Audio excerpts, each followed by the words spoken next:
कि मोदी जी तो प्रधानमंत्री बनेगा ही बनेगा, क्योंकि हम लोग तो प्रधानमंत्री उनको बनाएंगे ही। जदयू के नाम पे, मंत्री के नाम पे, मंत्री के साथ फोटो खिंचवा करके सब लोग दलाली का अड्डा खोले हुए हैं। खास करके 22 विधानसभा में सब लोग जानता है कि कुछ जो जदयू का चंद नेता लोग है जम करके दलाली का अड्डा चला हुआ है। यहाँ तक के 22 का जो मौजूदा विधायक है या पूर्व विधायक है वो भी इन लोगों के ऊपर लगाम लगाने में असमर्थ दिख रहे हैं, क्योंकि अब की बार हम लोगों को कांग्रेस नहीं देखना है, क्योंकि कांग्रेस को तो देखना है, इन कांग्रेस पार्टी का जो नेता है वो कहीं ना कहीं हमारे क्षेत्र के लिए हानिकारक है, इसलिए हम उनका सपोर्ट करेंगे। लेकिन ये सेकुलर जमात मुखौटा पहन करके हमेशा सरकार में रहती है और हमारे जो अवामी मसले हर हालत में जो है 50% से 60% तक हम लोग को वोट एकदम एकमुश्त आएगा। बात देखिए, जाहिर सी बात है, एक जो है वो सेकुलरिज्म का चोला पहने हुए जो कांग्रेस पार्टी के कैंडिडेट हैं हुए यहाँ की अवाम कतई मोदी जी को प्रधानमंत्री बनने के लिए वोट मास्टर मुजाहिद साहब को नहीं करेंगे,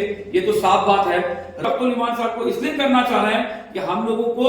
जो है गूंगा कैंडिडेट नहीं चाहिए, हम लोगों के मसले पे जो लोकसभा में बोल सके हम लोगों को ऐसा कैंडिडेट चाहिए। हालांकि क्योंकि ये दलाली का अड्डा जो आज चरम सीमा पर जो पूरे सीमांचल में है, ये सभी लोग कोई ना कोई सरकार के नेता है, वो सारे लोगों के द्वारा ये जनता इसका भोगदार हो रहा है। और यहाँ कि अब्दुल इमान अगर पार्लियामेंट जाएगा तो पूरे बिहार की नुमाइंदगी करेगा, पूरे बिहार में कहीं पे भी अगर जुल्म होगा, कहीं पे भी अगर नाइन हमारे सर पे है, जिसका सपोर्ट में डॉक्टर जावेद साहब कई बार पार्लियामेंट में बोल चुके हैं। अलीगढ़ मुस्लिम यूनिवर्सिटी का बात तो कभी नहीं बोले, और क्या नाम है एनेक्सर 1 का जो दर्जा सुजापुरी का देने का बात था वो कभी नहीं बोले, लेकिन जिसमें उनको फायदा नजर आया वो बात उन्होंने सदन में बहुत बढ़िया तरीके से रखा बांध बनाने का। जबकि हमारे साथ अभी मौजूद है MIM पार्टी के जिला अध्यक्ष, पूर्णिया जिला अध्यक्ष हमारे बड़े भाई नदीम साहब।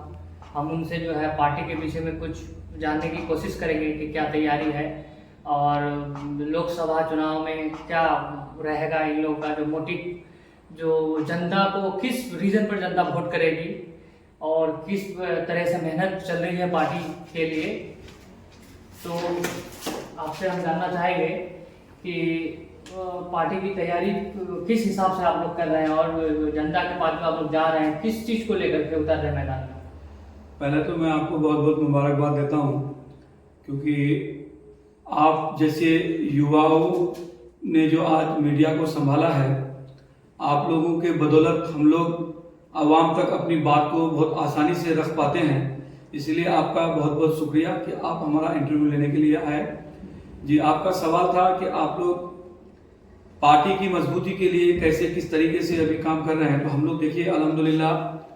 पूरे बिहार में पहली बार सीमांचल के जिस हिस्से से हम लोग MP इलेक्शन लड़ने जा रहे हैं उस पार्लियामेंट्री क्षेत्र का नाम है किशनगंज लोकसभा। हम लोग किशनगंज लोकसभा में अल्हम्दुलिल्लाह लगभग मुकम्मल तरीके से वार्ड तक का संगठन को हम लोग बनाने में इस बार कामयाब रहे हैं। हम लोगों का आप किशनगंज के किसी भी विधानसभा क्षेत्र में किसी भी वार्ड में अगर जाएंगे तो आपको हम लोग मोबाइल नंबर के साथ उसका नाम दे सकते हैं, ताकि आप जाकर के जुड़ सकते हैं उनसे कि भाई आप MIM का आप कौन है और MIM का किस तरह का एक्टिव मेंबर है। वो आपको मेरी तरीके से बिंदास तरीके से वो आपको जवाब देगा कि बिल्कुल हम MIM में जुड़े हुए हैं और फलाना वार्ड का फलाना वार्ड सचिव है या वार्ड अध्यक्ष हैं। और हम लोग यहाँ तक इस बार संगठन को लेके पहुंच चुके हैं, क्योंकि हम लोग 2019 में जो इलेक्शन लड़े, हम लोग जो लगभग 3 लाख के आसपास वोट लेके आए, हम लोग उस समय पंचायत लेवल तक ही पहुंच पाए थे और वार्ड लेवल तक हम लोग बिल्कुल भी नहीं पहुंच पाए थे और कुछ पंचायतों तक भी हम लोग नहीं पहुंच पाए थे। लेकिन अल्हम्दुलिल्लाह आप लोगों के माध्यम से अल्लाह का शुक्र है कि आज हम लोग हर जगह पूरे लोकसभा में हर वार्ड में कहीं ना कहीं हम लोग का 10-20 आदमी आज सक्रिय है, एक्टिव है, जो हमारी पार्टी के लिए अवाम तक अपनी बात को रख रहा है। और आपका सवाल था कि आपकी पार्टी का क्या एजेंडा रहेगा इलेक्शन लड़ने का। जी, मैं आपको बता दूं आपके माध्यम से कि मेरे पार्टी का एजेंडा जो बिहार विधानसभा में हमारे प्रदेश अध्यक्ष जनाब अब्दुल इमान साहब की नुमाइंदगी आप बेहतर तरीके से उनको देख रहे हैं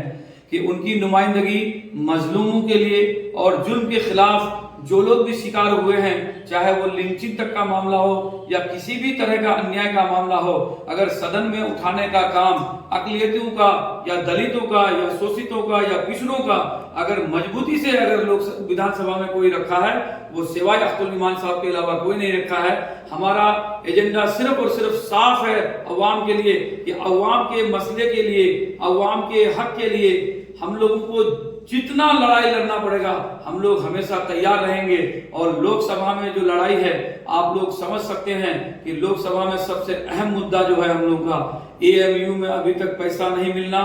और सुरजापुरी बिरादरी को अभी तक एनेक्सर 1 में जगह नहीं देना, इस तरह का मसला। और किशनगंज जो पार्लियामेंट्री क्षेत्र में अभी तक कोई मेडिकल कॉलेज या इंजीनियरिंग कॉलेज या किसी भी तरह का कोई बड़ा कॉलेज ना होना, ये सबूत है कि आज तक यहाँ पे सिर्फ पार्टी के नाम पे हम लोग वोट देते रहे और ये पार्टी की गुलामी करते रहे। और हर मसले पे, चाहे वो शरीयत का मसला हो या अवामी मसला हो, पार्टी का चोला पहन करके ये जीत के जरूर चले जाते हैं। लेकिन जाहिर सी बात है, ये अकलियतों का, मुसलमानों का, शोषितों का क्षेत्र है, सभी लोग उसी उम्मीद से उनको वोट करते हैं। लेकिन आज तक ये लोग उम्मीद पे खरे नहीं उतरे हैं। इसीलिए अवाम अब की बार ऑल इंडिया मजलिस इत्तेहादुल मुस्लिमीन का जो कैंडिडेट होगा, हमारा बिहार सदर जनाब अख्तुल ईमान साहब, उनके ऊपर भरोसा भी जता रहे हैं और अल्हम्दुलिल्लाह हम लोग बहुत अच्छे तादाद में वोट लाकर कामयाब भी होंगे। और लोकसभा में हमारे यहाँ के अवाम के लिए जो अवामी जो मसला है वो पार्लियामेंट में इंशाल्लाह गूंजेगा। यही इसी के साथ हम लोग अवाम के पास घर घर जा रहे हैं और अवाम बड़ी मोहब्बतों के साथ हम लोगों को देख भी रहा है और बहुत उम्मीद भी अवामों को है कि जनाब अख्तुल ईमान साहब अगर पार्लियामेंट में जाएंगे तो ये हमें यकीन है कि अवामी मसला जो है, हर मसले को वो बहुत सही तरीके से पार्लियामेंट में रखने का काम जरूर करेंगे। पिछले बार जब विधानसभा चुनाव हुआ, उस विधानसभा चुनाव में कुछ लोग जो है तो बागी हो गए थे आपकी पार्टी से। जो लोग आपके पार्टी के लिए बहुत मेहनत करते थे, लेकिन वो लोग पार्टी छोड़ चुके थे। क्या वो लोग लोकसभा चुनाव में फिर से अख्तर इमाम साहब पर संसद तक पहुंचाने का काम करेंगे? देखिए, जाहिर सी बात है कि हमारा पार्टी का एजेंडा हमेशा रहा है कि रूठे हुओं को मनाना बहुत जरूरी है, क्योंकि रूठे हुए अपने होते हैं और अपनों को मनाना बड़ा आसान होता है। हम लोग उन लोगों के संपर्क में हैं और कुछ लोग आश्वासन भी हमारे दे रहे हैं। लेकिन मैं बता दूं कि अल्हम्दुलिल्लाह लगभग हमारे जितने भी पुराने साथी, चाहे वो 2015 से जुड़े हुए हो, अगर एक आध को छोड़ दें तो अल्हम्दुलिल्लाह आज सभी लोग हमारे साथ हैं। और वो लोग साथ नहीं हैं, बहुत ऐसे तादाद हैं जो 2019 में भी हम लोग के मुखालिफ में थे, 2020 में भी हम लोग के मुखालिफ में थे। ऐसे लोग भी आज हमारी जमात में आए हुए हैं और बहुत मजबूती के साथ पार्टी के लिए और जनाब अख्तुल ईमान साहब के लिए जमीनी स्तर पे काम भी कर रहे हैं। यही हम लोग की मोहब्बत का नतीजा है कि हम लोगों को अवाम मोहब्बत से देख रहा है कि भाई सभी रूठे हुए लोग भी आज MIM का साथ दे रहा है। तो कहीं ना कहीं जाहिर सी बात है कि अवाम इस उम्मीद से भी देख रही है कि अगर बीजेपी को हराने में अगर ये सेकुलर जमात कामयाब हो जाती है और कोई भी सेकुलर दल अगर सेंटर में सरकार बनाने में कामयाब होती है, तो अख्तुल ईमान साहब या बैरिस्टर असदुद्दीन अवैसी साहब की पार्टी बीजेपी के खिलाफ उनको समर्थन भी देगी। इसीलिए अवाम का ये नारा है कि अब की बार हम लोगों को कांग्रेस नहीं देखना है, क्योंकि कांग्रेस को तो देखना है लेकिन कांग्रेस पार्टी का जो नेता है वो कहीं ना कहीं हमारे क्षेत्र के लिए हानिकारक है। इसीलिए हम लोग अख्तुल ईमान साहब को वोट करेंगे और जब अख्तुल ईमान साहब की जरूरत अगर पार्लियामेंट में सरकार बनाने के लिए जरूरत पड़ेगी तो हम लोग अख्तुल ईमान साहब के पास जाएंगे और उनको बोलेंगे कि आप जो है बीजेपी के खिलाफ फलानी पार्टी की सरकार बननी है, उसका सपोर्ट करेंगे। और हमारे जो कैंडिडेट हैं, हमारी जो पार्टी है, वो हमेशा बोले हैं कि सेकुलर जमात कोई भी सरकार बनाने के लिए अगर कामयाब होती है हम उनका सपोर्ट करेंगे। लेकिन ये सेकुलर जमात मुखौटा पहन करके हमेशा सरकार में रहती है और हमारे जो अवामी मसले हैं उस पर खामोश रहती है। हम उस अवामी मसले पे खामोश भी नहीं रहेंगे और बीजेपी के खिलाफ जो सरकार बनाएगा उसका सपोर्ट भी करेंगे। देखिए सर, आपसे एक और सवाल है कि आपके लोकसभा क्षेत्र में जो है पूर्णिया का कुछ क्षेत्र जो है, जैसे आप पूर्णिया जिला के जिला अध्यक्ष हैं, तो आपके जो है बायसी, अमोर और डगरवाल, ये 3 जगह आता है किशनगंज में। आप लोग लोकसभा चुनाव में वोट करेंगे? जाहिर सी बात है, हम लोग का जो पूर्णिया हल्के से 2 विधानसभा है, अमोर विधानसभा, बायसी विधानसभा, ये हम लोग का पार्लियामेंट्री क्षेत्र जो है वो किशनगंज के अंतर्गत आता है। जी। इसमें से जो है आपको क्या लगता है कितना % वोट जो है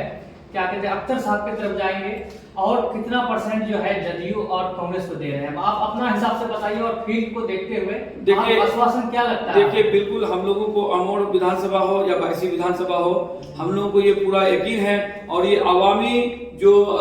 एक जो जुनून हम लोग देख रहे हैं, अवाम की जो बातें सुन रहे हैं, तो हम लोगों को हर हालत में जो है 50% से 60% तक हम लोगों को वोट एकदम एकमुश्त आएगा। बाकी जो 40% का रेशियो है वो जो अन्य कैंडिडेटों को मिलेगा अल्हम्दुलिल्लाह। और हम लोग का बहुत बेहतर माहौल है और ये माहौल हम लोग बनाए रखने के लिए दिन रात मेहनत कर रहे हैं। और इंशाल्लाह जब तक इलेक्शन में हम लोग वोटिंग नहीं करा देंगे, हम लोग चैन से नहीं बैठने वाले हैं। और हम लोग पूरे इत्मीनान के साथ अवामी जो अवाम के पास जा रहे हैं और अवाम हम लोगों को बिल्कुल बहुत उम्मीद भरी निगाहों से भी देख रहा है कि नहीं, अख्तर इमान साहब को अब की बार पार्लियामेंट भेजना है, क्योंकि उनके मुंह में जुबान है और वो अवाम के लिए बोलते भी हैं। जावेद साहब, मास्टर मुजाहिद साहब, उसके बाद अख्तर इमाम साहब, तो आप किसको किसके साथ कंपटीटर मानते हैं अपना? देखिए जाहिर सी बात है, एक जो है वो सेकुलरिज्म का चोला पहने हुए जो कांग्रेस पार्टी के कैंडिडेट हैं, जिनकी नुमाइंदगी आपने पिछले 5 साल देखा और उनकी नुमाइंदगी कैसी रही, वो जनता में बहुत आक्रोश है उनके खिलाफ। तो जाहिर सी बात है कि उनके खिलाफ जो है वोट जब अवाम करेगी तो उनके ऑपोजिट में हमारा जो ऑल इंडिया में जैसे इत्तेहादुल मुस्लिमीन का कैंडिडेट जनाब अख्तर इमान साहब होंगे और मास्टर मुजाहिद साहब जो बीजेपी अलायंस के कैंडिडेट होंगे। तो जाहिर सी बात है कि देश में जो माहौल है, देश में जो अक़लियत जो आज डरा समा हुआ है, उसको देखते हुए यहाँ की अवाम कतई मोदी जी को प्रधानमंत्री बनने के लिए वोट मास्टर मुजाहिद साहब को नहीं करेंगे, ये तो साफ बात है। रही बात कांग्रेस कैंडिडेट जावेद साहब का, तो जावेद साहब का नुमाइंदगी का पिछले 5 साल का रिकॉर्ड आप निकाल के देखेंगे तो हमें नहीं लगता है कि चाहे वो बायसी विधानसभा हो या अमोड़ विधानसभा हो, कहीं पे भी डॉक्टर जावेद साहब का कोई भी अवामी योजना में कहीं कोई बोर्ड है। तो जाहिर सी बात है कि उनके द्वारा क्षेत्र में ना विकास हुआ है, ना जनता से उनका कोई संपर्क है। और हम लोग जो है क्षेत्र के मुद्दे के लिए हमेशा जो बिहार सदन में लड़ाई लड़े हैं और सबको उम्मीद भी है कि ऐसे कैंडिडेट को अगर हम लोग जिता देते हैं तो जाहिर सी बात है कि दिल्ली की सरकार में हिलाने का मादा रखता है। तो अवाम में हम लोग एक उम्मीद भी है और हम लोग अवाम के पास अपनी उम्मीद की नजर से जा भी रहे हैं और उन लोगों को ये हम लोग भरोसा भी हम लोग को दे रहे हैं कि जाहिर सी बात है कि हम लोग डॉक्टर जावेद को वोट तो देंगे नहीं। और मास्टर मुजाहिद जो आज भाजपा में चला गया है, मोदी जी को जो प्रधानमंत्री बनाने का वो जो सपना देख रहा है, उनके सपने को कैसे तार तार हम लोग करेंगे, चूर चूर करेंगे, हम लोग उस पर भी काम कर रहे हैं। तो जाहिर सी बात है कि एक तरफ से सेकुलर के चोला पहने हुए डॉक्टर जावेद साहब को अवाम वोट नहीं करना चाह रही है, दूसरी तरफ जो है भाजपा को जो भाजपा के जो नुमाइंदे मोदी जी की सरकार बनाने के लिए भी अवाम वोट नहीं करना चाह रही है मास्टर मुजाहिद साहब को। तो जाहिर सी बात है कि उनका नियत साफ है कि वो सभी लोग जो है अख्तर इमान साहब की तरफ आएंगे और जब हम लोग की तरफ आएंगे इंशाल्लाह तो हम लोग 5 लाख से ज्यादा वोट ला करके भारी बहुमत से हम लोग कामयाब होंगे और दिल्ली की गद्दी में जाकर के जब अवाम बैठाएंगे तो इंशाल्लाह अवाम की लड़ाई बहुत मजबूती के साथ अवैसी साहब के साथ में कंधे से कंधे मिलाकर लड़ने का काम करेंगे। नरेंद्र मोदी को देख करके वोट करेंगे यहाँ पर, या राहुल गांधी को, या अख्तर इमाम को देखकर वोट करेंगे? इस पर क्या असर पड़ेगा? जो हाई कमान नेता है, जो पार्टी है, उनका क्या असर पड़ेगा? देखिए जाहिर सी बात है कि कांग्रेस पार्टी एक जो बीजेपी की मतलब ऑपोजिशन में है, तो जाहिर सी बात है कि कांग्रेस पार्टी जरूर है, लेकिन कांग्रेस कितनी मजबूत किशनगंज में है ये आपके माध्यम से नहीं बल्कि सारे मीडिया वाले के माध्यम से मैं बता चुका हूं कि कांग्रेस पार्टी का जनाधार यहाँ पे जरूर है, लेकिन कांग्रेस पार्टी का आक्रोश कैंडिडेट को लेकर के यहाँ अवाम में बहुत जबरदस्त है। और कांग्रेस पार्टी के वजह से नहीं, यहाँ पे कैंडिडेट के वजह से उनको यहाँ के लोग वोट नहीं करना चाह रहे हैं। और वोट अख्तर इमान साहब को इसलिए करना चाह रहे हैं कि हम लोगों को जो है गूंगा कैंडिडेट नहीं चाहिए, हम लोगों के मसले पे जो लोकसभा में बोल सके हम लोगों को ऐसा कैंडिडेट चाहिए। हालांकि मास्टर मुजाहिद साहब पे भी लोगों को बड़ा उम्मीद था कि वो भी बोलेंगे और अभी कुछ महीने पहले ही वो जब इंडिया गठबंधन में शामिल हुए थे नए नए, मोदी के खिलाफ बड़ा अनाप शनाप बयानबाजी कर रहे थे, लेकिन आज वही चेहरा आप देख लीजिए कि दोहरे चरित्र का वो लोग है कि नहीं है कि जो आदमी अभी कस्में वादे खा रहे थे मोदी को हटाने के लिए, आज वही आदमी तुरंत पलटी मार गया, क्योंकि उनके नेता ही पलटी मार रहे हैं, जाहिर सी बात है। तो उनके जब आला कमानी पलटी मार रहे हैं तो उनके जो प्यादे लोग होंगे इनको पलटी मारने में कितना वक्त लगेगा। जो मोदी के खिलाफ अभी बयानबाजी कर रहे थे, अब वो मोदी की हिमायत में, मोदी को प्रधानमंत्री बनाने में और तो और ये बोलने में वो लोग कामयाब हो रहे हैं अवाम में कि मोदी जी तो प्रधानमंत्री बनेगा ही बनेगा, क्योंकि हम लोग तो प्रधानमंत्री उनको बनाएंगे ही बनाएंगे। साथ में हमारा जो नेता मास्टर मुजाहिद है वो मंत्री भी बनेगा। तो भाईजान, मंत्री जब बनेगा आपका, नीतीश कुमार जब 3 तलाक में सपोर्ट किया, सीए जैसा काला कानून नाफिज हो गया उसमें भी नीतीश कुमार सपोर्ट किया, तो जाहिर सी बात है कि यहाँ का अवाम इस तरह के कानून को नाफिज करने वाले के सपोर्टर को किसी भी हालत में वोट नहीं करेगी। तो जाहिर सी बात है कि मेरा, हमारी पार्टी के कैंडिडेट जनाब अख्तुल इमान साहब का किसी के साथ कोई टक्कर में नहीं है। रही बात सेकंड की और तीसरे नंबर की, चौथे नंबर की, तो ये आप लोगों को साफ हो जाएगा 26 तारीख का इलेक्शन के बाद जब एग्जिट पोल आप लोग नापेंगे तो कहीं कोई टिकता नजर नहीं आएगा। कोई दूसरे नंबर पे होगा तो कोई तीसरे नंबर पे होगा। यही मेरा साफ कहना है कि कोई टिकने वाला मार्केट में नहीं है, क्योंकि इन लोगों का दोहरा चरित्र अवाम जान चुकी है। और हर दिन जो है उनका वर्कर, जदयू का वर्कर टूट रहा है, क्योंकि उनका एजेंडा धीरे धीरे साफ होता जा रहा है कि ये कहीं ना कहीं मोदी जी को प्रधानमंत्री बनाने का जो सपना देख रहे हैं, इनके सपने को हमको साकार किसी भी हालत में नहीं करना है। क्योंकि हमको गंगा जमनी तहजीब को अगर किशनगंज लोकसभा के अंतर्गत बरकरार रखना है तो जाहिर सी बात है उसके लिए अगर कोई पहला चॉइस है तो वो अख्तुल इमान से बेहतर कोई नहीं है। इसीलिए यहाँ की अवाम अख्तुल इमान साहब के हक में वोट करेगी और इंशाल्लाह भारी मतों से हम लोगों को कामयाबी भी मिलेगी। जदयू के जो कोई भी नेता से बात होती है या चौक चौराहे में जो जदयू के नेता बोलते हैं, कार्यकर्ता बोलते हैं कि यह वोट जो है वो रिजर्व है क्योंकि भाजपा के साथ है, और मुस्लिम वोट जो है वो हम लोग 20% 30% तक लेने में कामयाब हो जाएंगे, इससे जदयू यहाँ से निकल जाएगी। तो इस मेथड को आप क्या कहेंगे? जो ये मेथड जो वो लोग लगा रहे हैं, इस मेथड को क्या लोग जो है ख्याली पुलाव पकाते हैं, या मुस्लिम वोट जो है आपको एनडीए कह करके मास्टर मुजाहिद साहब की तरफ नहीं जाएगा? ये जाहिर सी बात है कि देखिए, मास्टर मुजाहिद साहब ने भी मेहनत किया है, मेहनत हमारे नेता अख्तुल इमान साहब से बढ़ के कोई भी नहीं किया है। लेकिन मैं बता दूं कि कहीं ना कहीं अवाम जो पूरे देश में 2014 के बाद जो बीजेपी की सरकार बनी है, पूरे देश का जो अकलियत है, जो आज जो डरा सहमा है, किसी भी हालत में मास्टर मुजाहिद के ये जो लौ लुभावन वाली बातें हैं, इनकी बातों में फंसने वाला नहीं है। क्योंकि इनका एजेंडा, इनके जो नीति है, ये साफ है कि ये प्रधानमंत्री मोदी जी को पुनः फिर से प्रधानमंत्री बनाने का जो सपना देख रहे हैं, ये अवाम इसमें बढ़त लगाएगी। क्योंकि अवाम किसी भी हालत में नहीं चाहती है कि फिर से प्रधानमंत्री नरेंद्र मोदी जी आए और हम लोग किशनगंज वासी लोग उसका गवाह बने। जाहिर सी बात है कि उनका जो वोट, उनका रिजर्व है, वो वोट उनको मिलेगा, हो सकता है ना भी मिले, क्योंकि मास्टर मुजाहिद का भी कैरेक्टर या किरदार बहुत अच्छा किशनगंज विधानसभा अंतर्गत नहीं रहा है। इसीलिए वो जो सोच के रखे हैं कि सारा हमको एक तबके का वोट जो हम ही को मिल जाएगा, ऐसा कभी जिंदगी में नहीं हुआ है इलेक्शन के दौरान कि हमको एक समुदाय का वोट पूरा तरीके से मिल जाएगा, ऐसा कभी ना हुआ है ना होगा। उनका भी वोट कटेगा, कोई वोट कांग्रेस को भी मिलेगा, कुछ वोट अख्तुल इमान साहब जो हमारे नुमाइंदा हैं AIM के हमें भी मिलेगा। हम लोगों ने हिंदू मुसलमान सिख ईसाई सबके लिए काम किया है। हम लोग जाति की राजनीति बिल्कुल नहीं करते हैं, वो लोग करते आए हैं, भाजपा इसको करती आई है, वही उन लोगों का एजेंडा रहा है। और मास्टर मुजाहिद के हक में यहाँ की जो अवाम है, किसी भी हालत में अकलियत का हमको नहीं लगता है कि 1% भी वोट ये लोग लेने में कामयाब रहेंगे। मैं चैलेंज करता हूं कि बायसी और अमोर विधानसभा, दोनों विधानसभा से ये 2000 वोट भी लेने में अकलियतों का कामयाब हो पाएंगे, क्योंकि इस डरे समय माहौल में किसी भी हाल में अकलियत का वोट नहीं ले पाएगा, क्योंकि उनका एजेंडा साफ है। वो मोदी का एजेंडा को लेकर के चल रहे हैं। नीतीश कुमार का कोई मामला नहीं है, यहाँ बिहार का इलेक्शन नहीं है, यहाँ दिल्ली का इलेक्शन है। दिल्ली की गद्दी में नरेंद्र मोदी जी बैठने जा रहे हैं, तो नरेंद्र मोदी जी को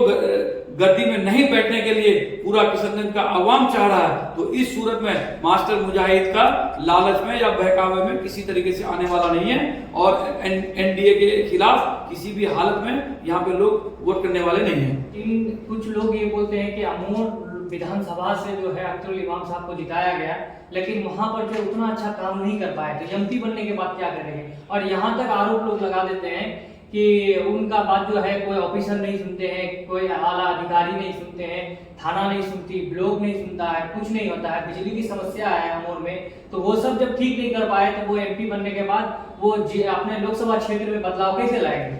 एक चीज ये बता दीजिए, मैं आपके माध्यम से बता देना चाहता हूँ, नदी कटाव का मामला में आपको मालूम है कि जीआर की राशि के अलावा जीआर की राशि भी हम ही लोग जो हल्ला बोल 16-17 में किए थे वो 6000 का मिलने लगा। और अल्हम्दुलिल्लाह मैं आपको बता दूं, अख्तुल ईमान साहब की प्रयास से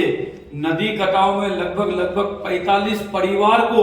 वहां पे 95,000 करके रुपया मिला, भूमिहीन को 3 डिसमिल करके जमीन मिला और एक पूरा गांव वहां पे बसाया गया। और आप बोलते हैं कि अख्तुल ईमान के द्वारा काम नहीं हुआ। भाईजान, आज तक का इतिहास है, जब से देश आजाद हुआ है, कोई भी एमएलए या एमपी सीमांचल में इतना बड़ा योजना 2,7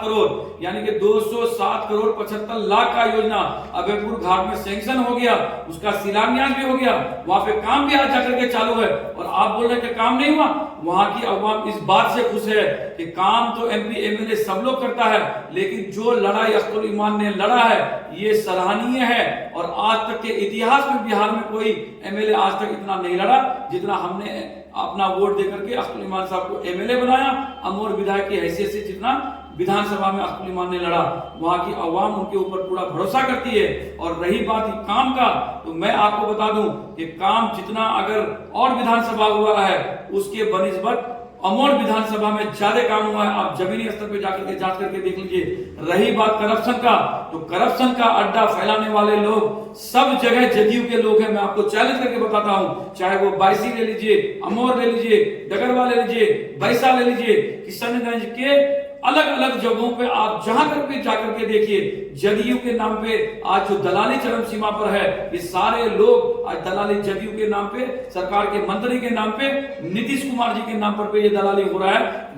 लोकल एमएलए चाहे किसी भी पार्टी से हो, कभी भी कोई दलाली नहीं करा रहा है, चाहे वो कोई भी विधायक हो। ये सिर्फ और सिर्फ जदयू के नाम पे, मंत्री के नाम पे, मंत्री के साथ फोटो खिंचवा करके सब लोग दलाली का अड्डा खोले हुए हैं। खास करके 22 विधानसभा में सब लोग जानता है कि कुछ जो जदयू का चंद नेता लोग हैं जम करके दलाली का अड्डा चला हुआ है। यहाँ तक के 22 का जो मौजूदा विधायक है या पूर्व विधायक है वो भी उन लोगों के ऊपर लगाम लगाने में असमर्थ दिख रहे हैं, क्योंकि वो लोग किसी मंत्री का दोष दे देता है, किसी भाजपा के मंत्री का दोष दे देता है, नीतीश कुमार जी से बात करा देता है। ऐसे बात करा करके प्रशासन से हावी होकर के ये अवामी जो काम है, कोई भी काम निःशुल्क नहीं कराया जा रहा है, बिना पैसा का काम नहीं कर रहा। पहचान पत्र का मामला हो या निवासी का हो या जन्म पत्री हो या बच्चों का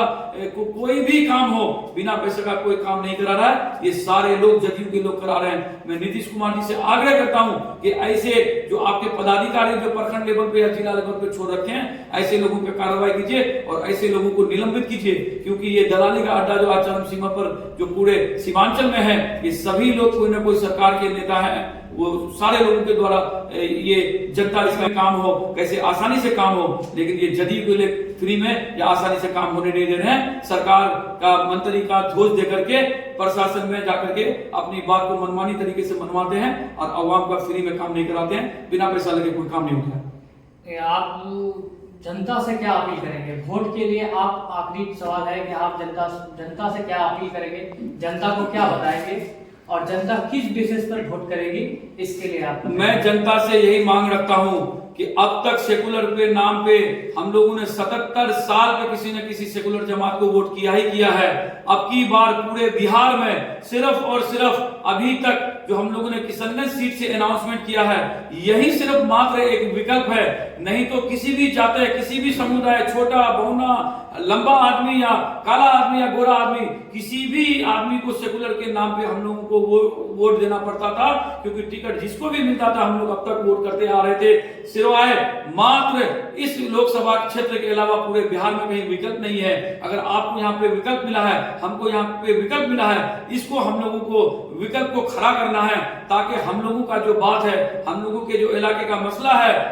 पार्लियामेंट में जाए। और मैं आपके माध्यम से एक गुजारिश और अपील करना चाहता हूं कि पूरे बिहार का जो मजलूम और अक़लियत अवाम है इस चीज को बड़ी उम्मीद की नजरों से देख रहा है कि अख्तरुल ईमान अगर पार्लियामेंट जाएगा तो पूरे बिहार की नुमाइंदगी करेगा। पूरे बिहार में कहीं पे भी अगर जुल्म होगा, कहीं पे भी अगर नाइंसाफी होगी, कहीं पे भी अगर कोई करप्शन होगा, उसको अगर पार्लियामेंट में उठाने का काम करेगा तो सिवाय अख्तरुल ईमान से किसी को कोई उम्मीद नहीं है। इसीलिए सारी अवाम की उम्मीद, पूरे बिहार की अक़लियतों की उम्मीद अगर कोई है तो वो जनाब अख्तरुल ईमान साहब और ये किशनगंज लोकसभा का उम्मीदवार है। इसीलिए तमाम तर लोगों से मैं गुजारिश करूंगा कि सभी लोग सेकुलर के नाम पे 77 साल से किसी न किसी सेकुलर पार्टी को वोट करते आए हैं। भाईजान सिर्फ और सिर्फ यही किशनगंज लोकसभा क्षेत्र में हमको और आपको एक उम्मीद है कि हम लोगों को तीसरे विकल्प के तौर पे जनाब अख्तरुल ईमान साहब को जिताना है, ताकि ये हमारी आवाज पार्लियामेंट में गूंजे। नहीं तो भाईजान अब तक आप लोग देखते आए हैं, कांग्रेस के भी एमपी पूर्व में रहे, 3 तलाक में कुछ नहीं बोले।